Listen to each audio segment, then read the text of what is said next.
Marcus Aurelius once said, "You have power over your mind, not outside events. Realize this, and you will find strength." In a world that feels increasingly uncertain, where emotions surge like crashing waves and life throws storms our way, how do we remain anchored? How do we stay calm, composed, and in control? Join us as we explore 12 Stoic lessons that hold the key to mastering your inner world, so you can navigate the outer one with strength, clarity, and purpose. Before we begin, if this message resonates with you, I invite you to like this video and subscribe. By doing so, you're helping spread ancient wisdom in a modern world that needs it now more than ever. Lesson 1. Control the controllable. Have you ever felt powerless? Like life was happening to you, not for you? Maybe a plan fell apart. A friend let you down. An outcome didn't go your way. The Stoics offer a powerful antidote to that helpless feeling, something called the dichotomy of control. Some things are within your power, others aren't. And peace comes from knowing the difference. You can't control the weather, the past, or the behavior of others. But you can control your thoughts, your choices, your response. In a storm, you can't stop the wind, but you can adjust your sails. Every day, ask yourself, is this within my control? If yes, take action. If no, let go. This simple practice frees you from unnecessary suffering. It shifts your focus inward, where real power lives. Lesson 2. Pause before you react. In our world of instant messages and immediate reactions, pausing can feel unnatural.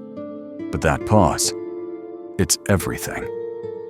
Let's say someone criticizes you unfairly. Your instinct may be to lash out or shut down. But what if, instead, you paused? What if you created just enough space to choose your response? The Stoics believed in this sacred pause. They knew that between stimulus and response, there is a moment where you get to decide how you show up. You're not suppressing your emotions, you're understanding them. You're not avoiding conflict, you're mastering it. Ask yourself, why am I reacting this way? What belief is fueling this emotion? In that moment of reflection, you reclaim your power. You move from reaction to intention, from impulse to wisdom. Lesson 3. Practice dispassion. Life will provoke you. Someone cuts you off in traffic. A loved one disappoints you. The news overwhelms you. But Stoicism teaches us not to be dragged by every emotional current. This isn't about being cold or indifferent. It's about cultivating inner stillness.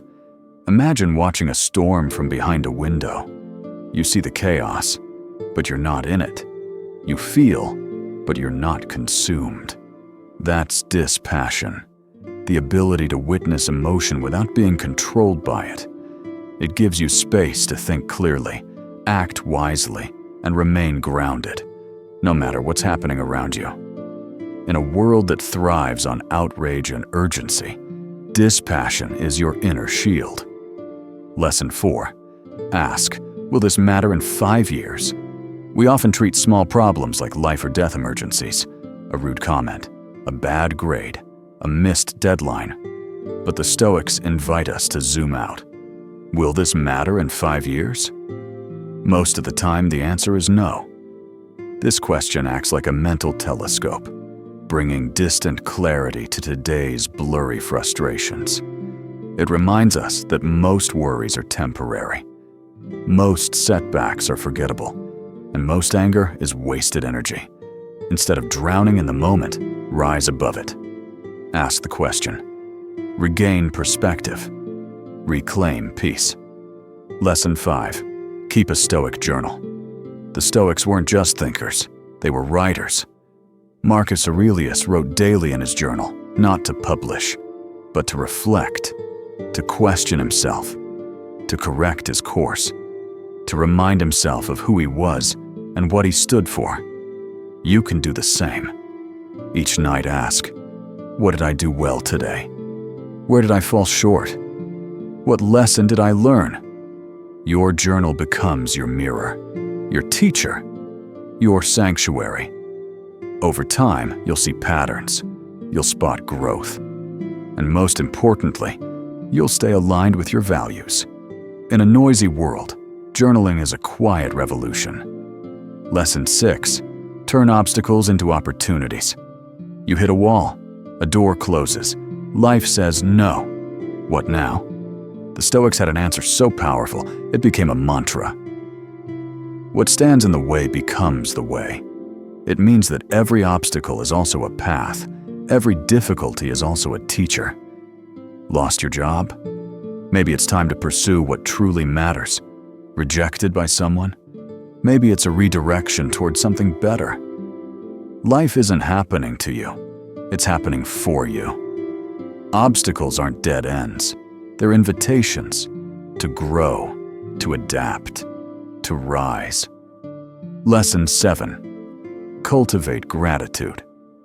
We live in a world that constantly whispers more success, more status, more stuff. But the Stoics practice the opposite.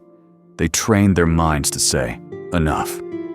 Gratitude isn't just a feeling, it's a discipline. It's noticing the sunlight on your skin, the sound of laughter, the chance to breathe another day. Seneca once wrote, "True happiness is to enjoy the present without anxious dependence upon the future." By practicing gratitude, you anchor yourself in the now. You shift from lack to abundance, from craving to contentment. Each day, name 3 things you're grateful for. Let it humble you. Let it lift you. Gratitude is the soil where peace grows. Lesson 8. Focus on virtue, not validation.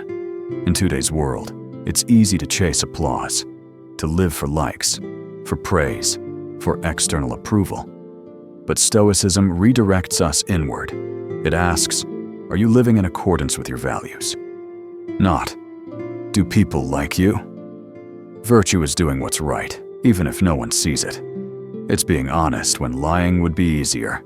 It's being kind when you feel hurt.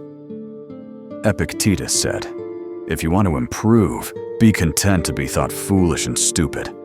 Live with integrity, not image. Let your character, not your reputation, be your guide. Because approval fades, but virtue lasts. Lesson 9. Embrace mortality. Memento mori. Remember that you must die. It sounds grim, but to the Stoics, it was freeing. It wasn't about fearing death. It was about valuing life. When you remember that your time is limited, you stop wasting it. You speak the truth.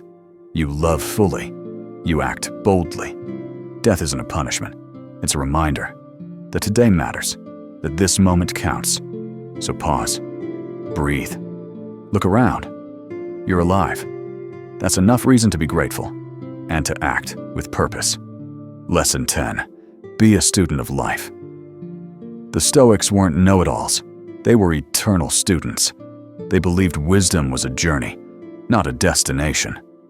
Every person you meet can teach you something. Every failure can refine you.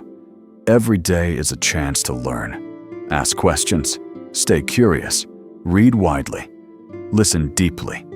Seneca said, as long as you live, keep learning how to live. There's always more to understand, and that humility, that hunger, keeps you growing. Lesson 11. Detach from outcomes. You can give your best effort, but you can't guarantee results. The Stoics knew this. They focused on the process, not the prize. The input, not the outcome. Whether you win or lose, succeed or fail, it doesn't define you. What defines you is how you show up, with honesty, with effort, with grace. When you detach from outcomes, you become untouchable. You do your part and release the rest. And in that surrender, you find freedom. Lesson 12. Live by example. The Stoics didn't preach. They practiced. Their lives were their message. Marcus Aurelius led an empire with humility. Epictetus taught resilience from a place of hardship. Seneca guided others through wisdom and reason. You don't need a stage to make an impact. Your actions, your words, your presence, they ripple outward. So ask yourself, what kind of example am I setting? Be the calm in the storm.